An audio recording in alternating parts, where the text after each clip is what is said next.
ભાવનગરમાં અકસ્માત પછી પરિવારના લોકોએ હત્યાના આક્ષેપો કરવામાં આવતા મામલો ગરમાયો। ભાવનગર શહેરમાં અકસ્માતની એક ઘટના બનતા ભારે ચકચાર મચી ગઈ છે।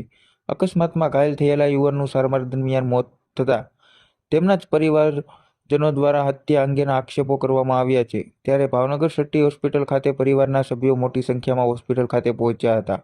મળતી માહિતી મુજબ ભાવનગર શહેરમાં રહેતા હાર્દિકભાઈ અશોકભાઈ કુકડિયા ઉંમર વર્ષ 19 નામના મૃતક યુવાન અને આરોપી પક્ષ વચ્ચે અગાઉથી જ જૂની અદાવત ચાલી આવી હતી। આ કારણે વારંવાર રકઝકની ઘટનાઓ બની હોવાની જાણકારી મળી હતી। ત્યારે તાજેતરની અકસ્માતની ઘટનાને લઈ પરિવાર દ્વારા અકસ્માત નહીં પરંતુ સુનિયોજિત હત્યા ગણાવી આક્ષેપો કરવામાં આવ્યા હતા। ઇજાગ્રસ્ત યુવાનને ગંભીર હાલતમાં હોસ્પિટલમાં ખસેડવામાં આવ્યો હતો, પરંતુ સારવાર દરમિયાન યુવાનનું મોત થતાં પોલીસ કાર્યવાહી હેઠળ લાશને પીએમ માટે ભાવનગરની સિટી હોસ્પિટલ ખાતે ખસેડવામાં આવી હતી। આ ઘટનાને પગલે મૃતકના પરિવારજનોમાં શોક તથા રોષનું વાતાવરણ જોવા મળ્યું હતું। હાલ બીજી તરફ પોલીસે તપાસ શરૂ કરી અને આગળની કાર્યવાહી હાથ ધરી હતી। ભૂપતભાઈ મકવાણા હું રહું છું આદાનગર ચોકમાં ઉમરવાડા આદાનગરમાં।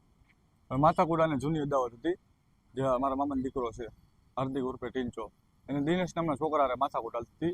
1 વર્ષ પહેલા એને ઢોલ ઠપાટ થઈ હતી બોરતળાવ ગાર્ડને। એ દાજ રાખીને સમાધાન કરવા બોલાયા હતા કે જે હોય માફી માંગી લે, બધું પતી જાય। એ લોકો પી ગયેલા હતા અને એમના લોકોને ત્યાં બોલાયા 10 નાળા। પછી અમારી પાસે ગાડીઓ પડી અને એક્સિડન્ટ થયા। કઈ જગ્યાએ ગાડી ચડાવવામાં નારીવાળા રોડ ઉપર, 10 નાળાવાળા રોડ ઉપર। કેટલા જણાને વાગ્યું? 4 જણાને વાગ્યું છે, એમાં એક મૃત્યુ પામેલ છે।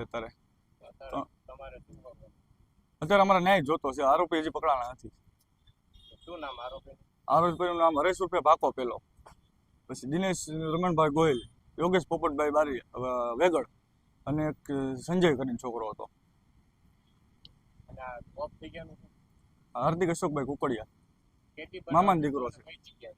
રવિવારે છો તો 12 વાગે।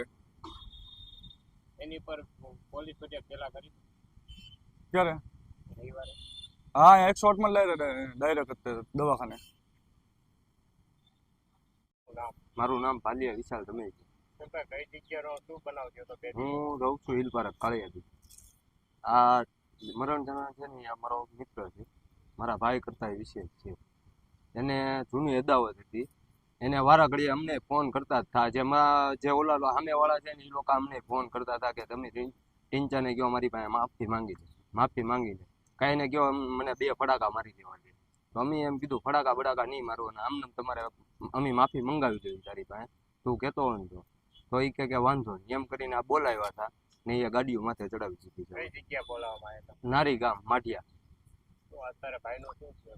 ભાઈનું મૃત્યુ થઈ ગયું છે। તમારી માંગ શું? માંગ અમારી એ છે કે અમારે અહીંથી જવાનું નથી, જ્યાં લગી ન પકડાય ને ત્યાં લગી એના બાપાની લઈ જાય ને તો એના બાપાને એને નથી જવા દેવાના ભાઈ। અમારી માંગ એ જ છે કે એ લોકોને લઈ આવો તમે અત્યારે ને અત્યારે। પોલીસ શું કાંઈ કરી જ નહીં શકે? એ કરી શકશે કે નહીં કરી શકે? અત્યારે તાત્કાલિક અમારે એને પકડાવા જ છે। અમારો ભાઈ ત્યાં લગી કાંઈ અહીંથી જાય નહીં, ભલે પીએમ માં રહ્યો, અમે એમને પડ્યો રહેવા દેવું, બરોબર છે? અમારી એ જ માંગ છે, બીજી કાંઈ માંગ નથી। પોલીસ તંત્રનો સપોર્ટ કેવો તમને? પોલીસ સપોર્ટ કરે છે, આરોપી પકડાતા હજી પકડાણા નથી, અમે પોલીસ સ્ટેશને ગયા હતા।